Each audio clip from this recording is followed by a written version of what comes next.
ನಮಸ್ತೆ, ನಾನು ಚಂದಾ ಪಾಂಡೆ ಅಮ್ಮಾಜಿ. ಇವತ್ತು ಹಳ್ಳಿ ಮದ್ದು ಕಾರ್ಯಕ್ರಮದಲ್ಲಿ ಕೆಲವೊಂದು ಸೌಂದರ್ಯವರ್ಧಕದ ವಿಚಾರಗಳನ್ನು ತಿಳಿಸ್ಕೊಡ್ತಾ ಇದ್ದೀನಿ. ಮೊದಲಿಗೆ ನಾವು ಸೌಂದರ್ಯವರ್ಧಕ ಅಂದರೆ ಕೂದಲಿರಬಹುದು, ಚರ್ಮ ಇರಬಹುದು, ಹಲ್ಲಿರಬಹುದು, ಈ ಥರ ಎಲ್ಲ ಬೇರೆ ಬೇರೆ ಬರುತ್ತಲ್ವ ವಿಂಗಡಣೆ. ಇವತ್ತಿನ ವಿಚಾರ ತ್ವಚೆ ಅಂದರೆ ಚರ್ಮದ ಬಗ್ಗೆ ಹೇಳ್ತೀನಿ. ಎಸ್ಪೆಷಲಿ ಹೆಣ್ಮಕ್ಳು ಅಥವಾ ಗಂಡ್ಮಕ್ಳು ಇವತ್ತಿನ ದಿನ ತುಂಬ ಅದ್ರ ಬಗ್ಗೆ ಗಮನ ಕೊಡ್ತಾ ಇದ್ದಾರೆ. ಮುಖದ ಸೌಂದರ್ಯ ಹೇಗೆ ಮಾಡ್ಕೊಳ್ಳೋದು, ಮುಖವನ್ನು ಅಂದರೆ ಮುಖದ ಚರ್ಮವನ್ನು ಹೇಗೆ ಸಂರಕ್ಷಣೆ ಮಾಡ್ಕೊಳ್ಳೋದು ಅನ್ನೋದು ವಿಚಾರ. ಈಗ ನಮ್ಮಲ್ಲಿ ಏನಾಗ್ತಾ ಇದೆ, ಹೆಚ್ಚಾಗಿ ಈ ಒಂದು ಆಧುನಿಕತೆಯಲ್ಲಿ ಕೆಮಿಕಲ್ಸನ್ನು ನಾವು ಬಳಸ್ತಾ ಇದ್ದೀವಿ. ಅಂದರೆ ಉದಾಹರಣೆಗೆ ಸನ್ಬರ್ನ್ ಆಯಿತು ಅಂದಿದ್ಕೊಳ್ಳೆ ಯಾವುದೋ ಒಂದು ಕ್ರೀಮನ್ನು ಹಚ್ಕೊಳ್ತೀವಿ, ಅಥವಾ ನಾನು ಸ್ವಲ್ಪ ಚೆನ್ನಾಗಿ ಬೆಳ್ಳಗೆ ಕಾಣಬೇಕು ಅಂದಾಗ ಅದಕ್ಕೆ ಸಂಬಂಧಪಟ್ಟ ಕೆಮಿಕಲ್ಸ್, ರಾಸಾಯನಿಕ ವಸ್ತುಗಳು ಇರುವಂಥದ್ದನ್ನು ನಾವು ಬಳಸ್ತಾ ಇದ್ದೀವಿ. ಅದರಿಂದ ಏನಾಗುತ್ತೆ, ಆ ಸಮಯದಲ್ಲಿ ಚೆನ್ನಾಗಿರುತ್ತೆ, ದಿನ ಬಳಕೆ ಮಾಡಿದಾಗ ಅದೇ ತ್ವಚೆ ಬಹಳ ಬೇಗ ವಯಸ್ಸಾದವ್ರ ಥರ ಸುಕ್ಕು ಬರುವಂಥದ್ದು, ಕೆರಳುವಂಥದ್ದು ಆಗತ್ತೆ. ಇದರಿಂದ ನಾವು ನೈಜ ಸ್ಥಿತಿಯಲ್ಲಿ ಹೇಗೆ ಸಂರಕ್ಷಣೆ ಮಾಡ್ಕೊಳ್ಳೋದು ಅಂತ ಹೇಳ್ಕೊಡ್ತಾ ಇದ್ದೀವಿ. ಮೊದಲಿಗೆ ಈಗ ಜನರಲ್ ಆಗಿ ನಮಗೆ ಕಾಡುವಂಥದ್ದು ಈ ಡಾರ್ಕ್ ಸರ್ಕಲ್, ಕಣ್ಣಿನ ಕೆಳಗಡೆ ಕಪ್ಪು ಬರುವಂಥದ್ದು. ಎಷ್ಟೋ ಜನ ಹೇಳ್ತಾರೆ ಇದು ಕಂಪ್ಯೂಟ್ರಲ್ಲಿ ಕೆಲಸ ಮಾಡುವಾಗ ಅಥವಾ ಕಣ್ಣಿನ ದೋಷ ಇದ್ದಾಗ ಕಪ್ಪಿಗೆ ತಿರುಗತ್ತೆ ಅನ್ನುವಂಥದ್ದು. ಅಂದರೆ ಕಣ್ಣಿಗೆ ಸ್ಟ್ರೈನ್ ಆದಾಗ ಕಪ್ಪಾಗೋದು ಅಂತ ತಗೊಳ್ತೀವಿ. ಇಲ್ಲಿ ಕಣ್ಣು ಮತ್ತು ಚರ್ಮ ಎರಡಕ್ಕೂ ಲಿಂಕ್ ಇದೆ ಅಂತಾಯ್ತಲ್ವಾ. ಮೊದಲಿಗೆ ಈ ಚರ್ಮದ ಬಗ್ಗೆ ಹೇಳ್ತೀನಿ, ಆ ಕಪ್ಪನ್ನು ಹೇಗೆ ತೆಕ್ಕೊಳ್ಬಹುದು ಅಂತ.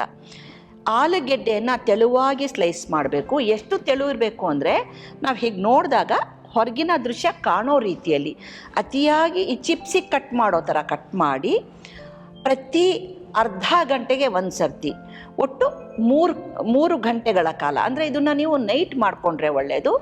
ಒಂದೊಂದು ಸ್ಲೈಸನ್ನು ಕಣ್ಣಿನ ಮೇಲೆ ಇಟ್ಕೊಳ್ಳೋದು, ಕಣ್ಣಿನ ಮೇಲೆ ಇಟ್ಕೊಂಡು ಒಂದು 10 ನಿಮಿಷ 2 ನಿಮಿಷ ಹಿಂಗೆ ಬಿಡೋ ಅಂಥದ್ದು. ಸ್ವಲ್ಪ ಹೊತ್ತು ಅಂದರೆ ನಿಮ್ಮ ಚರ್ಮ ಆ ಆಲೂಗೆಡ್ಡೆಯ ತೇವವನ್ನು ಹೀರ್ಕೋಬೇಕು.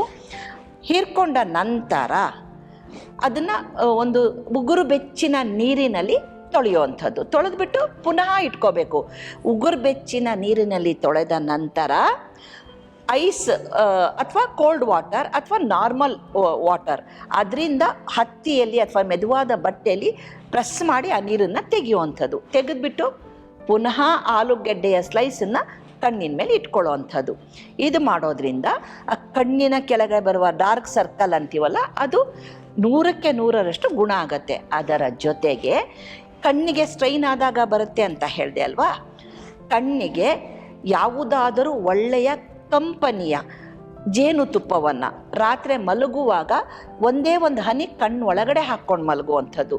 ಇದರಿಂದ ಕಣ್ಣಿನ ನರಗಳಿಗೆ ಒಂದು ಶಕ್ತಿ ಬರುತ್ತೆ.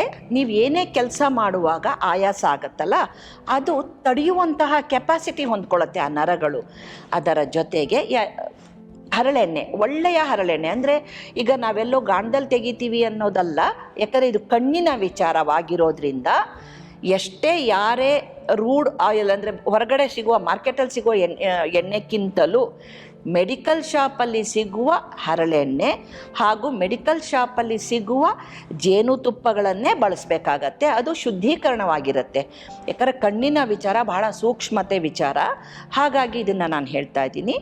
ಇದನ್ನು ಮಾಡೋದ್ರಿಂದ ಐದರ್ ಹರಳೆಣ್ಣೆ ಹಾಕ್ಕೊಳ್ಳಿ, ಇಲ್ಲ ಜೇನುತುಪ್ಪ ಹಾಕ್ಕೊಳ್ಳೋ ಅಂಥದ್ದು. ಇವೆರಡು ಮಾಡೋದ್ರಿಂದ ಕಣ್ಣಿನ ದೋಷ ಅಂದರೆ ಏನು ಸ್ಟ್ರೈನ್ ತಗೊಳತ್ತೆ ಅದು ಕಡಿಮೆಯಾಗಿ, ನೆಕ್ಸ್ಟ್ ಏನಾಗುತ್ತೆ, ನಿಮಗೆ ಆ ಕಣ್ಣು ತನಗೆ ತಾನೇ ಶಕ್ತಿಯುತ ಆದಾಗ ಈ ಡಾರ್ಕ್ ಸರ್ಕಲ್ ಕೂಡ ಹೊರಟೋಗುತ್ತೆ. ಇದನ್ನು ನೀವು ನಿತ್ಯ ಮಾಡಬೇಕು.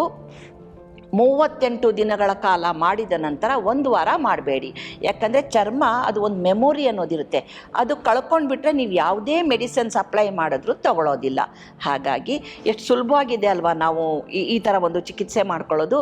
ಇದನ್ನೇ ನಾವು ಹಳ್ಳಿ ಮದ್ದು ಅಂದರೆ ಜನರಲ್ಲಾಗಿ ಸಾಂಸ್ಕೃತಿಕವಾಗಿ ಬಂದಂತಹ ಒಂದು ವಿಚಾರವೇ ಈ ಒಂದು ಕಾರ್ಯಕ್ರಮದ ಉದ್ದೇಶ ಆಗಿದೆ. ನೆಕ್ಸ್ಟ್ ಇನ್ನು ಮುಂದಿನ ಸಂಚಿಕೆಯಲ್ಲಿ ಕೂದಲಿನ ಬಗ್ಗೆ ಹೇಳ್ತೀನಿ. ಅಲ್ಲಿ ತನಕ ನಮಸ್ತೆ.